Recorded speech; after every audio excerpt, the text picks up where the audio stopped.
Hello, love warriors. I'm having my coffee with Jesus. Welcome. The Holy Spirit has a message for you. The Holy Spirit has given me the keys to crack the code of this game called life. But before I tell you the next key, I have to say something that I should have spoken about several days ago, and I totally forgot. And the Holy Spirit reminded me today, and it's something super duper important. I mean, so important that if I only had to say one thing to the world, it would be this. This is how important it is. So please listen. Okay. So there's one sin that God, Papa God, will never, ever, ever forgive.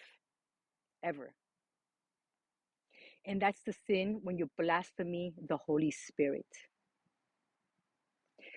It says in the word, Papa God says, that you can talk about God all you want. You can even blaspheme his name because people always do all the time. You can even speak about Jesus. Hey, they even killed Jesus. Humans did God himself. God will still forgive. God forgives anything.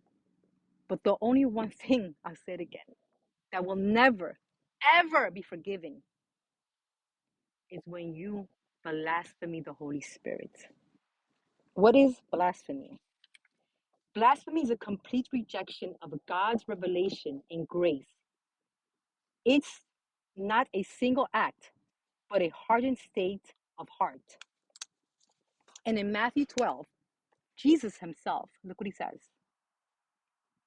God will forgive people for every sin and blasphemy except one. There is no forgiveness for the sin of blasphemy against the Holy Spirit. If anyone speaks evil of me, the Son of Man, meaning Jesus, he can be forgiven. But if anyone speaks against the Holy Spirit, it will never be forgiven now or ever, ever, ever. Oof.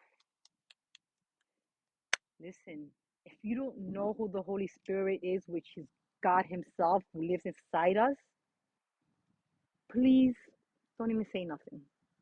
That's how it is. That's how powerful and dangerous our words can come. You can literally destroy your life in a second if you blaspheme the Holy Spirit. And it's something that I must say because it's like having it's like having a lottery ticket or having millions and millions of dollars in a chest, and around you you're in poverty. Around you everybody's starving, you're starving, and meanwhile you're sitting on a chest. I mean, that's horrible, right? I mean, it's not. I mean, I'm not saying I'm comparing it to that. I'm saying that what I'm trying to say, this what I'm trying to share with you is so important. Okay, but I said it anyway. Let's go back to the key.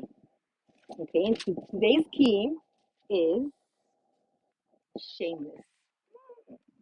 Let's say together, friends, shameless. I am shameless. I live a shameless life. Look what Holy Spirit gave me when I was doing my love journey healing. Shameless. See, Papa God doesn't remember our shame. He chooses to let it go. He wants us, to do the same.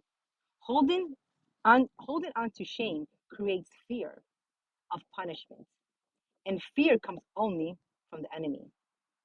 So Psalms 25:3, Papa God says, listen, no one who trusts in you, Lord, will ever be shamed.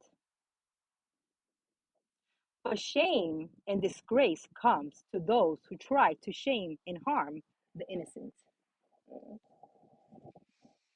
We've been talking about integrity. We've been talking about, all these morals and values. And shame has to do a lot with our morals and values. You see, if we live a life of righteousness, bright in God, a life of integrity, we have nothing to shame. You see, we all have a past, and people try to shame us for our past. Remember that she was this. Remember that she did that. Remember that she said this. Remember who she was. It's a past. Hmm. Don't you have a past? We all have a past. And I love to share my past. I love to share. I love it. I love it. I love it. I love it. You know why? Because it shows the world who I am now, what God did in me, who I was in the past, and who I am now, which is nothing compared to what I was in the past. I'm not even compared to what I was yesterday. Imagine 3 months ago, a year ago, 10 years ago. But people want to shame us. Look how you are. Look how you talk. Look how you act. Look what you wear. Look what you believe in. You're too radical. People who shame other people are because they are shamed themselves. They are insecure themselves. They have a personal problem with themselves. And the only way to deal with them is to shame others, to bully others. We've talked about bullies. They gang up in what? In a crowd. They gang up together because they can't go face to face and confront a person because they're bullies, flying monkeys, cockroaches, rats, whatever you want to call it. Puppets. Again, the enemy are using all these people like puppets.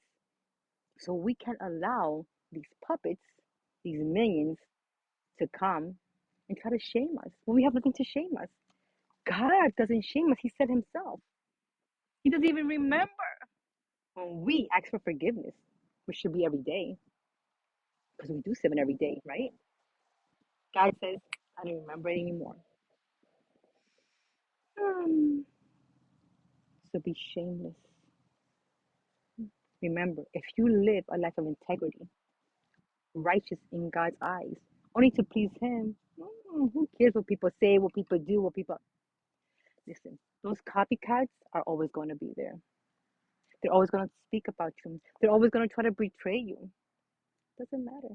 Remember, you stay in your lane, live a life of integrity, righteousness in front of God, only to please Him. Be your own warrior, your own love warrior to God, and live shameless. To the next time, friends. Shalom, shalom. Bye.